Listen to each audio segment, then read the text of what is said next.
뉴 노사가 함께 배우는 노동법 이야기 1차 시 근로기준법의 기본 원리.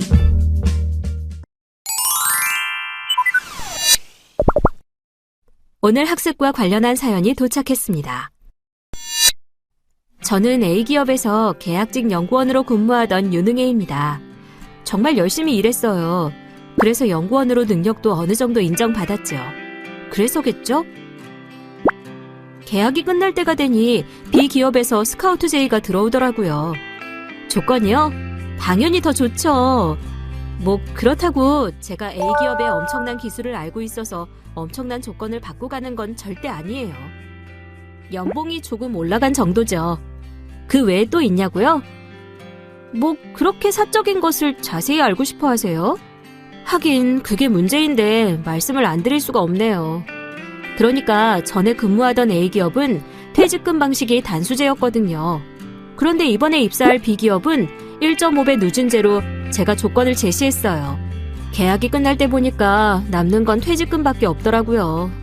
그런데 아무튼 처음에는 잘 되는 듯 했는데 말이에요. 전에 말씀드린 대로 연봉과 퇴직금을 1.5배 누진제로 계약을 했으면 하는데요. 그게 말입니다. 유능해 씨, 좀 힘들겠네요. 네?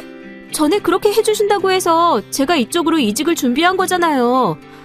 지금 와서 그러시면 어떻게 해요? 아니, 안 해드리려고 하는 게 아니라 우리 기업 단체 협약과 취업 규칙에 전 직원의 퇴직금은 법정 퇴직금 제도에 의한다라고 되어 있어서 말이죠. 그래도 어떻게 해주셔야 하는 거 아닌가요? 그게 현행 노동조합 및 노동관계조정법 제33조에서 근로조건 기타 근로자의 대우에 관한 기준을 위반하는 취업 규칙 또는 근로계약의 부분은 무효로 한다고 되어 있고, 근로기준법 제97조에서도 취업규칙에서 정한 기준에 미달하는 근로조건을 정한 근로계약은 그 부분에 관하여는 무효로 한다고 되어 있어서 유능해 씨와 누진제 계약을 맺는 것이 단체 협약이나 취업규칙에 저촉되는 부분이 있어서 힘들어요. 이해해줘야겠어요. 정말 안 된다는 말씀이신가요? 유리한 조건 우선의 원칙을 적용하면 어떻게 되지 않을까요? 그게 쉽지가 않을 것 같아요. 다음에 더 좋은 조건으로 계약을 하고 이번에는 그냥 계약하시죠.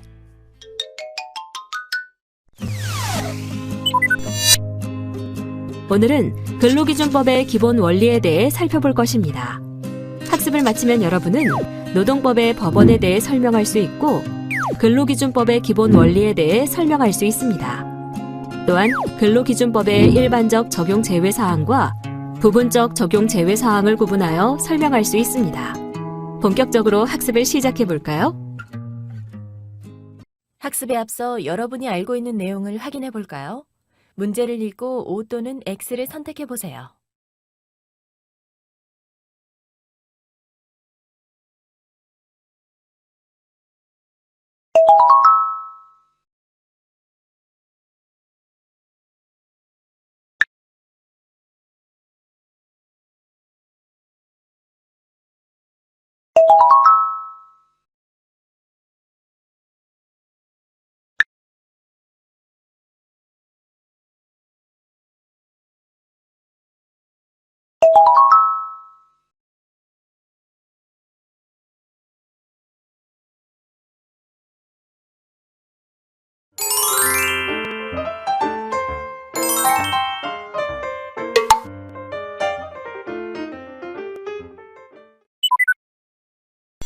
이번 차시의 주요 내용은 노동법의 법원과 근로기준법의 기본 원리에 관한 것입니다.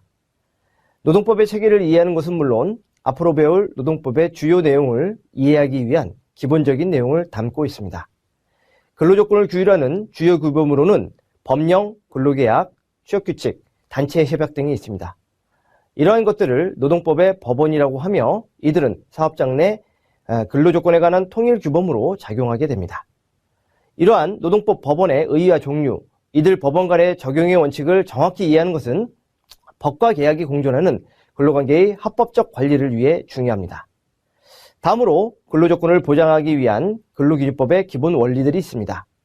최저임금의 보장, 균등대우, 강제 근로의 금지, 폭행의 금지 등은 근로기준법의 가장 기초적이며 핵심적인 보장 규정입니다. 근로기준법은 상시 근로자 5인 이상의 사업장에서 전면 적용되며 상시 4인 이하의 사업장에서는 부분적으로 적용됩니다. 따라서 상시 근로자 수를 산정하는 방법이 실무적으로 중요합니다.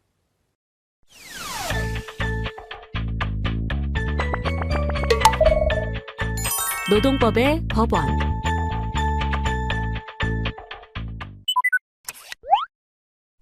근로조건을 규율하는 주요 규범으로는 법령, 근로계약, 취업규칙, 단체협약 등이 있습니다. 취업규칙은 통상 근로계약과 결합하여 사업장 내 근로조건에 관한 통일규범으로 작용하고, 단체협약은 조합원에 대해서만 그 효력이 미치는 것이 원칙이나 효력 확장에 의해 비조합원에게도 효력이 확장될 수도 있습니다. 근로조건의 결정 기준과 효력은 다음의 표와 같이 정리할 수 있습니다.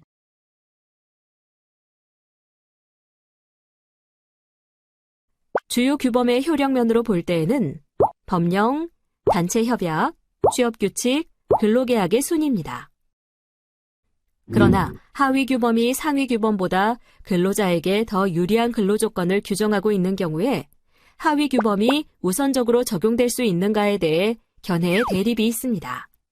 이를 유리조건 우선의 원칙이라고 하는데, 이는 상위법 우선의 원칙의 예외가 되는 것이죠. 통상적으로 실정법과 자치규범, 자치규범과 근로계약 간에는 유리한 조건 우선의 원칙이 인정된다는 견해가 일반적입니다. 다만 단체협약과 취업규칙 간 경합에는 유리조건 우선의 원칙이 적용될 것인가에 대한 논란이 있습니다. 이와 관련하여 종래 대법원은 단체협약의 개정 경위와 그 취지에 비추어 볼 때 단체협약의 개정에도 불구하고 종전의 단체협약과 동일한 내용의 취업규칙이 그대로 적용된다면 단체협약의 개정은 그 목적을 달성할 수 없으므로 개정된 단체협약에는 당연히 취업규칙상의 유리한 조건의 적용을 배제하고 개정된 단체협약이 우선적으로 적용된다는 내용의 합의가 포함된 것이라고 봄이 당사자의 의사에 합치한다고 할 것이고, 따라서 개정된 후의 단체협약에 의하여 취업규칙상의 면직기준에 관한 규정의 적용은 배제된다고 보아야 할 것이다라고 하여 유리한 조건 우선의 원칙이 적용되지 않는다고 판시한 바 있습니다. 참고로 근로기준법 제97조에서는 취업규칙에서 정한 기준에 미달하는 근로조건을 정한 근로계약은 그 부분에 관하여는 무효로 하며, 무효로 된 부분은 취업규칙에 정한 기준에 따른다고 정하고 있습니다. 이 규정은 근로계약에서 정한 근로조건이 취업규칙에서 정한 기준에 미달하는 경우 취업규칙의 최저 기준으로서의 강행적, 보충적 효력을 부여하여 근로계약 중 취업규칙에 미달하는 부분을 무효로 하고, 이 부분을 취업규칙에서 정한 기준에 따르게 함으로써 개별적 노사 간의 합의라는 형식을 빌려 근로자로 하여금 취업규칙이 정한 기준에 미달하는 근로조건을 감수하도록 하는 것을 막아 종속적 지위에 있는 근로자를 보호하기 위한 규정입니다. 이러한 규정 내용과 입법 취지를 고려하여 근로기준법 제97조를 반대 해석하면 취업규칙에서 정한 기준보다 유리한 근로조건을 정한 개별 근로계약 부분은 유효하고 취업규칙에서 정한 기준에 우선하여 적용됩니다. 따라서 근로자에게 불리한 내용으로 변경된 취업규칙은 집단적 동의를 받았다고 하더라도 그보다 유리한 근로조건을 정한 기존의 개별 근로계약 부분에 우선하는 효력을 갖는다고 할 수 없습니다. 이 경우에도 근로계약의 내용은 유효하게 존속하고 변경된 취업규칙의 기준에 의하여 유리한 근로계약의 내용을 변경할 수 없으며, 근로자의 개별적 동의가 없는 한 취업규칙보다 유리한 근로계약의 내용이 우선하여 적용됩니다. 그리고 법원 적용의 일반 원칙에 따라 상위법 우선의 원칙을 따라야 하고, 동위의 법이라도 신법 우선의 원칙과 특별법 우선의 원칙을 따라야 합니다. 자세한 내용을 살펴보세요.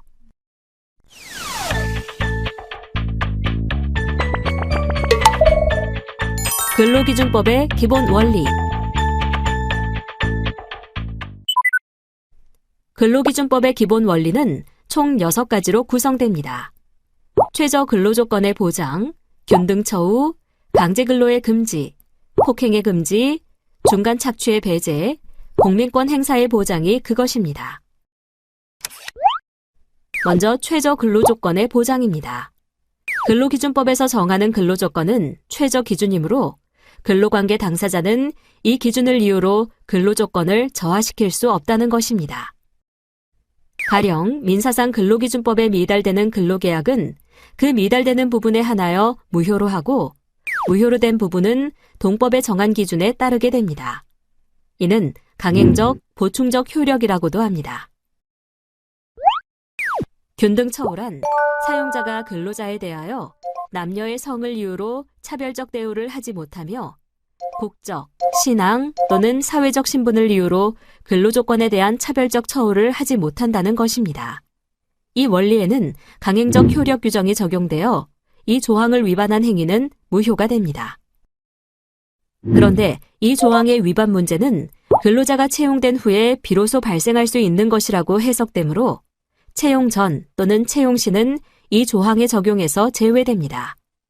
채용 시 남녀 차별에 관한 문제는 남녀 고용 평등과 일 가정 양립 지원에 관한 법률에서도 별도로 정하고 있습니다. 한편 직종이나 업무의 성질에 따라 근로조건을 달리하는 것은 이 규정에 어긋나지 않습니다. 참고로 신앙은 종교적 신념과 정치적 신조까지도 포함하는 광의설을 따르며 사회적 신분은 생례적, 선천적 신분을 말하는 것으로 이를 다수가 채택하지만 후천적 신분 포함설도 있습니다. 그리고 판결에 따라 고용 형태도 사회적 신분에 포함합니다. 강제근로의 금지는 사용자가 폭행, 협박, 감금, 그 밖의 정신상 또는 신차상의 자유를 부당하게 구속하는 수단으로서 근로자의 자유의사에 어긋나는 근로를 강요하지 못한다는 것입니다. 근로기준법 제7조에서 정한 이러한 강제근로가 성립함에 있어서 근로가 실제로 행하여져야 할 필요가 있다는 견해가 있습니다. 하지만 강요를 한 이상 근로의 실행 여부와는 관계없이 본조 위반이 된다고 봅니다. 그렇다면 기타 정신상 또는 신체상의 자유를 부당하게 구속하는 수단으로는 무엇이 있을까요? 바로 근로계약 불이행에 대한 위약 예정, 전차금 상계, 강제저축 등이 있습니다. 사용자는 근로계약 불이행에 대한 위약금 또는 손해배상액을 예정하는 계약을 체결하지 못하며 전차금이나 그 밖에 근로할 것을 조건으로 하는 전대채권과 임금을 상계하지 못합니다. 또한 근로계약에 덧붙여 강제저축 또는 저축금의 관리를 규정하는 계약을 체결하지 못합니다. 이러한 경우 근로기준법은 별도의 제한 규정을 두고 있습니다. 그렇다면 다음 질문에 대해 생각해 보세요. 사용자가 근로자에게 연수비를 지급하는 조건으로 후일 일정한 기간 근무할 것을 약정하는 경우는 강제근로라고 할 수 있을까요? 셋을 셀 동안 생각해 보세요. 하나, 둘, 셋. 두 판례에 따라 각각 다르게 볼 수 있습니다. 근로자가 연수를 종료한 후 의무 복무기간을 근무하지 아니할 경우 연수기간 중에 지급받았던 급여 및 상여금을 회사 측에 반환하여야 한다는 규정은 근로기준법 제20조에서 금지된 위약금 또는 손해배상 예정의 약정으로서 무효이기에 강제근로에 해당합니다. 그러나 피용자가 귀국 후에 약정기간을 근무하지 아니하고 퇴직하는 경우 해외 연수 비용을 사용자에게 반환하되 약정기간 동안 근무하는 경우에는 이를 면제한다는 약정은 근로기준법 제20조에서 금지된 위약금 또는 손해배상 예정의 약정이 아니기에 강제근로에 해당하지 않습니다. 그렇다면 강제근로에 관한 별도의 제한 규정 3가지를 살펴보겠습니다. 첫째, 위약 예정의 금지입니다. 사용자는 근로자와 근로계약의 불이행에 대한 위약금 또는 손해배상액을 예정하는 계약을 체결하지 못한다는 것입니다. 근로자와 사용자 사이에 위약 예정을 인정하게 되면 근로자가 직장을 얻기 위하여 어쩔 수 없이 불리한 근로계약을 체결하고서도 위약금 또는 손해배상 등의 부담 때문에 근로자가 계약을 해지할 수 없는 사태를 발생시킬 우려가 있습니다. 그러므로 근로기준법은 계약 체결에 있어서 근로자의 자유로운 직장 선택을 보호하기 위하여 이 규정을 두고 있습니다. 그러나 근로기준법 제20조는 사용자에 대해서까지 위약금 예정을 금지하는 것은 아니므로 사용자가 위약한 때에는 위약금을 지급해야 합니다. 이를 편면적 강행 규정이라 합니다. 예를 들어 근로자가 기간의 정함이 있는 근로계약을 체결한 후 그 기간 만료 전에 퇴직하면 일정한 금액을 지급하도록 합니다. 위약 예정에 대한 판례의 태도입니다. 근로자가 일정 기간 동안 근무하기로 하되 이를 위반할 경우 일정 금원을 사용자에게 지급하기로 한 약정의 효력에 대한 내용입니다. 근로자가 일정 기간 동안 근무하기로 하면서 이를 위반할 경우 소정 금원을 사용자에게 지급하기로 약정하는 경우 그 약정의 취지가 약정한 근무기간 이전에 퇴직하면 그로 인하여 사용자에게 어떤 손해가 어느 정도 발생하였는지 묻지 않고 바로 소정 금액을 사용자에게 지급하기로 하는 것이라면 이는 명백히 구근로기준법 제27조에 반하는 것이어서 효력을 인정할 수 없습니다. 또 그 약정이 미리 정한 근무기간 이전에 퇴직하였다는 이유로 마땅히 근로자에게 지급되어야 할 임금을 반환하기로 하는 취지일 때도 결과적으로 위 조항의 입법 목적에 반하는 것이어서 역시 그 효력을 인정할 수 없습니다. 다만 그 약정이 사용자가 근로자의 교육훈련 또는 연수를 위한 비용을 우선 지출하고 근로자는 실제 지출된 비용의 전부 또는 일부를 상환하는 의무를 부담하기로 하되 장차 일정 기간 동안 근무하는 경우에는 그 상환 의무를 면제해 주기로 하는 취지인 경우에는 그러한 약정의 필요성이 인정됩니다. 이때 주로 사용자의 업무상 필요와 이익을 위하여 원래 사용자가 부담하여야 할 성질의 비용을 지출한 것에 불과한 정도가 아니라 근로자의 자발적 희망과 이익까지 고려하여 근로자가 전적으로 또는 공동으로 부담하여야 할 비용을 사용자가 대신 지출한 것으로 평가되며 약정 근무 기간 및 상환해야 할 비용이 합리적이고 타당한 범위 내에서 정해져 있는 등 위와 같은 약정으로 인하여 근로자의 의사에 반하는 계속 근로를 부당하게 강제하는 것으로 평가되지 않는다면 그러한 약정까지 구근로기준법 제27조에 반하는 것은 아닙니다. 한편 사용자가 위약금 예정을 할 수 없는 상대방의 범위는 친권자, 신원보증인, 보증인, 연대보증인 또는 제3자 등입니다. 이들과 위약금 예정 계약을 하는 것은 근로기준법 제20조 위반입니다. 근로기준법 제20조가 금지하는 위약금 예정이 아닌 사항으로는 신원보증계약과 통상의 손해배상 책임 두 가지가 있습니다. 먼저 신원보증계약은 근로자가 근로 중에 채무 불이행 또는 불법행위로 인하여 사용자에게 손해를 발생케 할 경우에 대비하여 사용자가 신원보증인과 신원보증계약을 체결하거나 또는 신원보증인과 근로자를 연대채무자로 하여 신원보증계약을 체결하는 것으로 이는 근로기준법 제20조에 위배되지 않습니다. 다음으로 통상의 손해배상 책임입니다. 근로기준법 제20조는 손해배상의 금액을 예정하지 않고 근로 중에 근로자의 과실로 인하여 현실적으로 발생한 손해에 대하여 사용자가 그 배상액을 청구하는 것을 금지하는 것은 아닙니다. 강제근로에 관한 별도의 제한 규정 두 번째는 전차금 상계의 금지입니다. 근로기준법 제21조는 사용자는 전차금이나 그 밖에 근로할 것을 조건으로 하는 전대채권과 임금을 상계하지 못한다고 규정하고 있습니다. 여기서 전차금이란 근로자가 취업한 후에 임금에서 변제할 것을 예정하여 근로계약 체결 시에 사용자가 근로자 또는 친권자에게 대부하는 금전을 말합니다. 전차금 상계의 금지는 이러한 금전대차를 이유로 한 근로자의 신분적 구속의 폐단을 방지하고 있는 규정입니다. 근로기준법 제21조가 규정하고 있는 금지 대상은 전차금 등의 대여 자체가 아니라 전차금이나 기타 근로할 것을 조건으로 하는 전대채권과 임금과의 상계이므로 근로계약 체결 후에 대여하는 대금을 임금에 의하여 순차적으로 상계하는 것은 동조 위반이라고 할 수 없습니다. 그리고 임금의 가불과 같이 임금의 일부를 임금 지불기일 전에 지급하고 임금에서 그 상당액을 상계하는 것은 임금 가불이 임금의 일부를 지급한 데 지나지 않으므로 동조 위반이 아닙니다. 또한 임금과는 별개의 반대 채권이라 하더라도 근로기준법 제21조의 취지로 보아 그 채권과 임금과의 상계가 강제노동의 위험이 없는 한 허용된다고 해석합니다. 예를 들어 근로자의 자녀를 위한 학자 대여금이나 주택 구입을 위한 대금이 이에 해당합니다.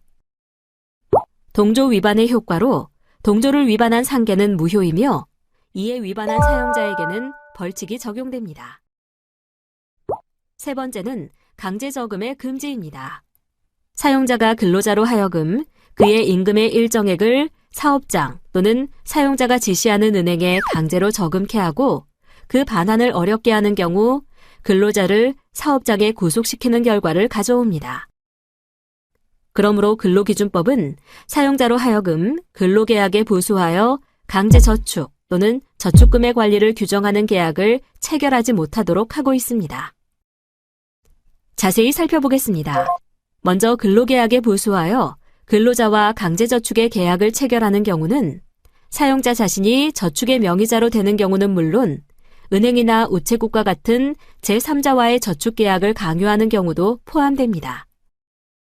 저축금의 관리를 규정하는 계약을 체결하는 경우는 사용자가 임금을 은행 등에 예치시키고 그 증서를 보관한다든가 예금 인출을 금지, 제한하는 경우를 말합니다. 이른바 사내예금도 당연히 동조 위반에 해당하겠죠. 또한 제22조는 임의저축에 대한 규제를 포함합니다. 근로자가 그의 자유의사에 의하여 저금을 하고 그 관리를 사용자에게 위탁하는 경우에는 준수해야 할 사항이 있습니다. 저축의 종류, 기간 및 금융기간을 근로자가 결정하고 근로자 본인의 이름으로 저축하며 근로자가 저축증서 등 관련 자료의 열람 또는 반환을 요구할 때에는 즉시 이에 따라야 한다는 것입니다. 다음으로 폭행의 금지입니다.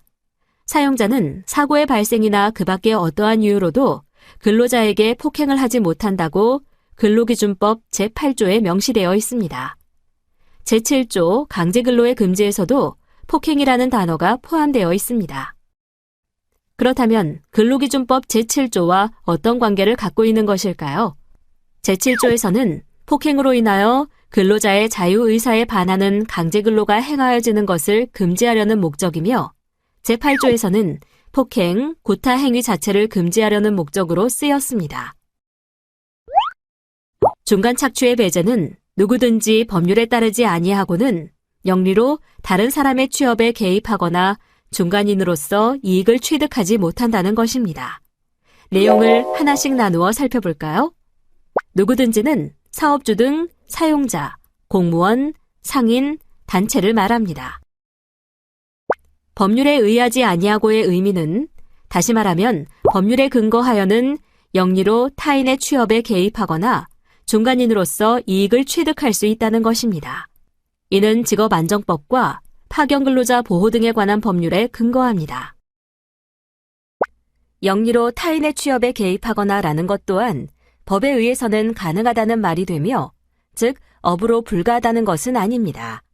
예를 들면 직업 소개나 위탁 모집을 포함한 근로자 모집이 이에 해당합니다. 근로자 공급 계약에 의하여 종업원을 타인의 사업장에 보내고 그 지휘 감독 아래 사용하게 하는 근로자 공급의 형태도 포함됩니다. 또한 영리라는 것이 구체적으로 의미하는 바를 살펴보면 다양한 견해가 있습니다. 일회적인 것은 제도적 악폐를 조성하지 않는다는 점에서 제외된다는 견해, 단 1회의 행위도 반복, 계속의 의사가 있으면 영리로 한 것으로 보는 견해, 영리의 목적을 가진 이상 단 1회의 개입도 법 위반이 되고 반복, 계속의 의사는 필요하지 않다는 견해가 있습니다. 중간인으로서 이익 취득은 중개인, 모집인, 감독, 작업반장, 노무주임 등이 사용자와 근로자 사이에서 작업 배치 등 기타 어떤 이유나 명목으로든 사용자, 근로자 또는 제3자로부터 이익을 얻는 것을 말하며 이것이 불가하다는 것입니다. 여기에서의 이익은 소개료, 중개료, 구전, 수당, 보수 등 그 명칭을 묻지 않으며 또 유형이든 무형이든 모든 이익을 포함합니다. 마지막으로 공민권 행사의 보장입니다. 사용자는 근로자가 근로시간 중에 선거권, 그 밖에 공민권의 행사 또는 공의 직무를 집행하기 위하여 필요한 시간을 청구하면 거부하지 못합니다. 다만 그 권리나 공의 직무를 집행함에 지장이 없는 한 청구한 시간을 변경할 수 있습니다. 공민권 행사 보장의 취지는 근로자의 공민권, 즉 선거권, 피선거권, 국민투표의 행사 또는 공의 직무를 위하여 근로시간 중에 직장을 일시적으로 떠날 수 있도록 보장하려는 것입니다. 근로자가 선거에 나가거나 투표를 할 수 있게 하는 것이죠. 그렇다면 공민권 행사 여부의 판단은 어떻게 이루어질까요? 근로자의 피선거권 행사로서 입후보 등록이나 선거운동, 공직선거법상의 선거 당선에 관한 소송의 경우에는 공민권 행사를 인정합니다. 그러나 다른 후보자를 위한 선거운동이나 사법상의 소권을 행사할 경우에는 공민권 행사를 인정하지 않습니다. 공의 직무집행에 인정을 받는 경우와 받지 않는 경우도 살펴볼 수 있습니다. 대표적으로 국회의원, 지방의회의원, 노동위원회 위원 등이 회의에 참석하는 행위나 예비군법과 민방위 기본법에 따른 동원, 훈련, 교육의 경우 공의 직무집행으로 인정하나 조합 자체의 이익을 위한 노동조합 활동이나 정치 활동인 정당 활동은 공의 직무집행으로 인정하지 않습니다. 그렇다면 다음 질문에 대해 생각해 보세요. 공민권 행사와 공의 직무 집행 시 그 시간에 대한 임금을 사용자는 지급해야 할까요? 셋을 셀 동안 생각해 보세요. 하나, 둘, 셋. 근로기준법 제10조에서는 공민권 행사와 공의 직무 집행에 필요한 시간을 보장할 뿐 그 시간의 임금에 관해서는 아무런 정함이 없습니다. 따라서 단체 협약, 취업규칙, 관행 또는 근로계약에서 정하는 바에 따라 정하여지고 사용자가 공민권 행사 등을 위한 시간을 유급으로 처리할 법적 의무는 없는 것이죠. 다만 관련 법령에 비추어 선거인 명부의 열람 및 투표, 예비군 및 민방위 대원의 동원, 훈련, 교육은 유급으로 처리하여야 한다고 해석합니다. 참고로 시간의 변경은 날의 변경도 포함합니다.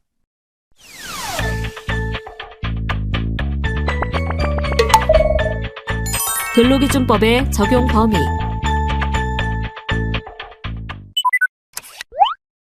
근로기준법은 상시근로자 5인 이상 사업장에 전면 적용됩니다.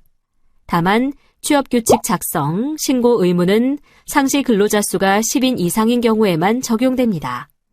또한 근로기준법과 시행령은 국가, 특별시, 광역시도, 시군구, 읍면동, 그 밖에 이에 준하는 것에 대하여 적용됩니다. 그런데 이러한 근로기준법에 적용 제외사항이 있습니다. 먼저 일반적 적용 제외로 동거의 친족만을 사용하는 사업 또는 사업장은 적용 제외됩니다. 다만 동거 친족 이외의 근로자가 한 명이라도 있으면 동거 친족까지 포함하여 5인 이상인지 판단합니다. 그리고 가사 사용인, 국가공무원, 지방공무원, 교육공무원 등은 일반적으로 근로기준법의 적용이 제외됩니다. 공무원의 경우 단순 노무에 종사하는 고용직 공무원은 고용직 공무원 규정, 국가공무원법, 공무원연금법, 공무원 복무규정 등의 적용을 받는 이외에 그것과 저촉되지 않는 범위 내에서 근로기준법이 적용됩니다. 또한 근로기준법과 기간제 및 단시간 근로자 보호 등에 관한 법률은 일반법과 특별법의 관계이므로 비정규직 근로자에게는 비정규직 보호법이 우선 적용되고 그에 명시되지 않은 경우에는 근로기준법이 적용됩니다. 다음은 부분적 적용 제외입니다. 5인 미만 근로자를 사용하는 사업 또는 사업장에 대하여는 근로기준법이 부분적으로 적용됩니다. 가령 연차휴가, 휴업수당, 가상금, 해고 등의 제한 등의 규정은 5인 미만의 사업장에 대하여는 적용되지 않습니다. 5인 미만 사업장에서의 적용 여부는 다음과 같습니다.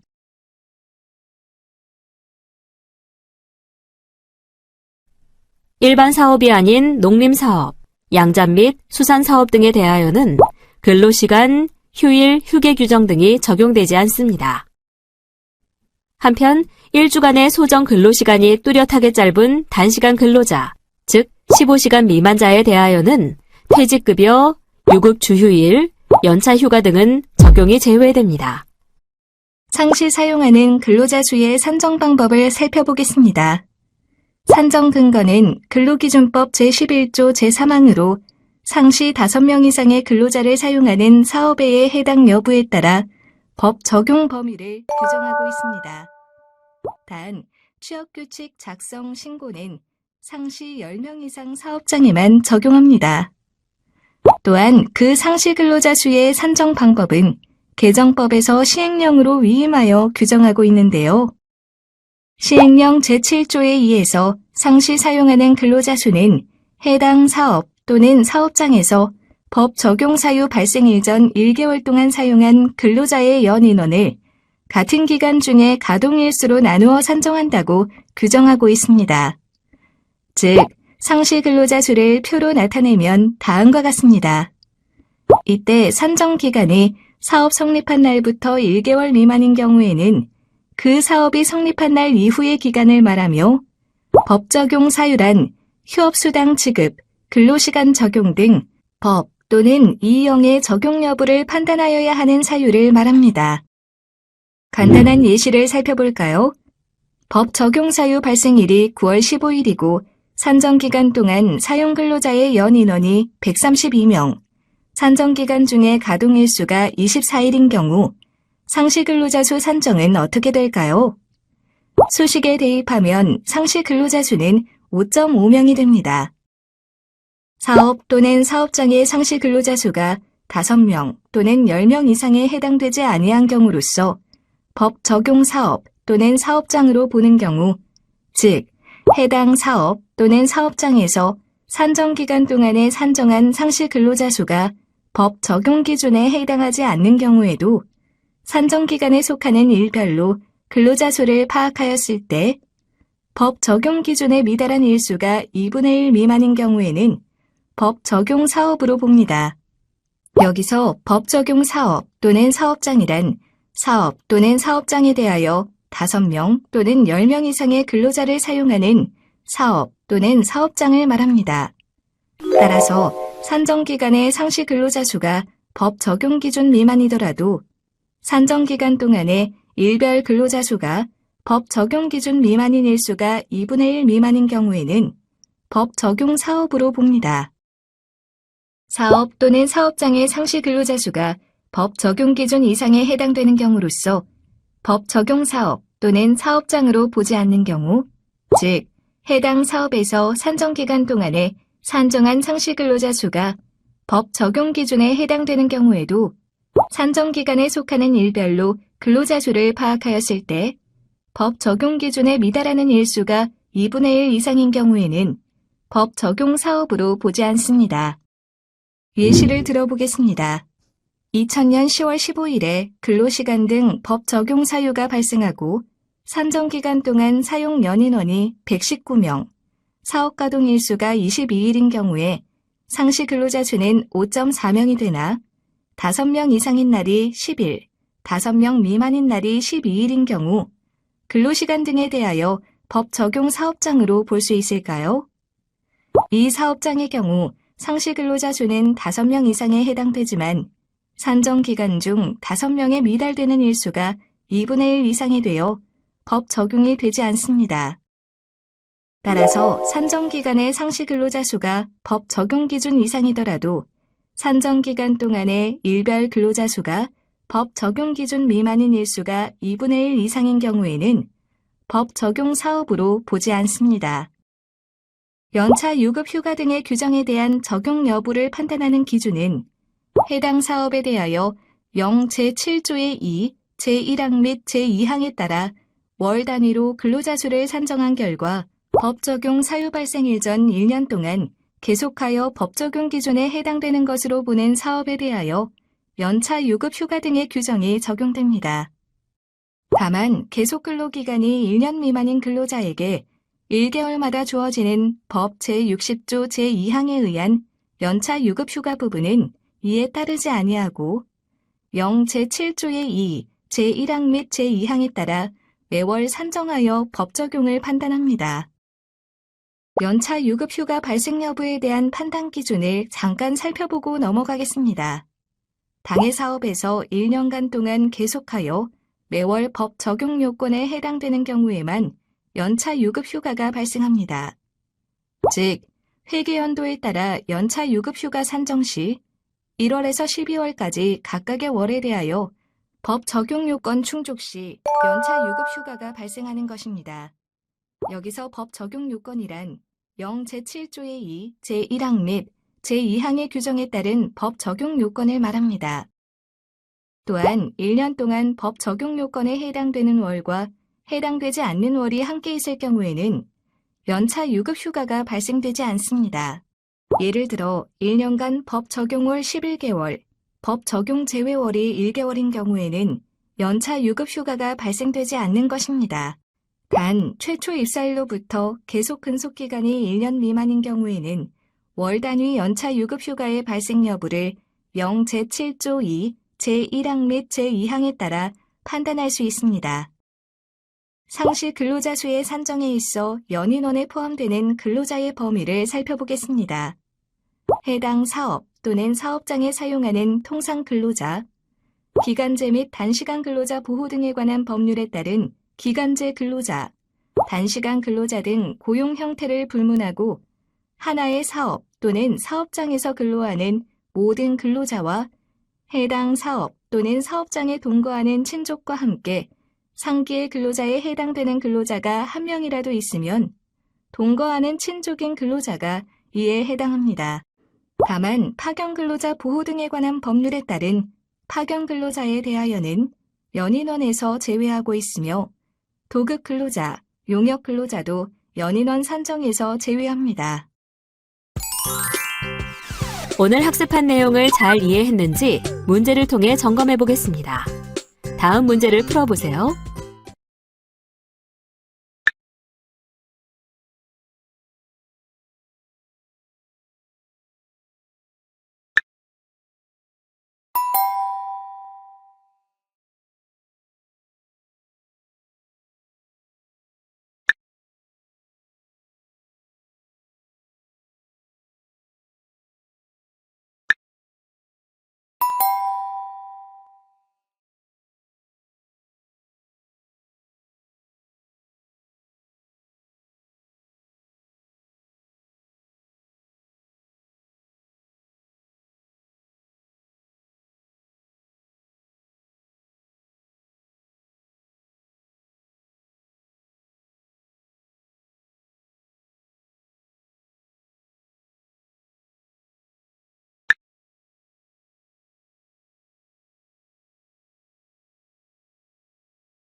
현장의 목소리에서 들었던 사연 기억하시나요?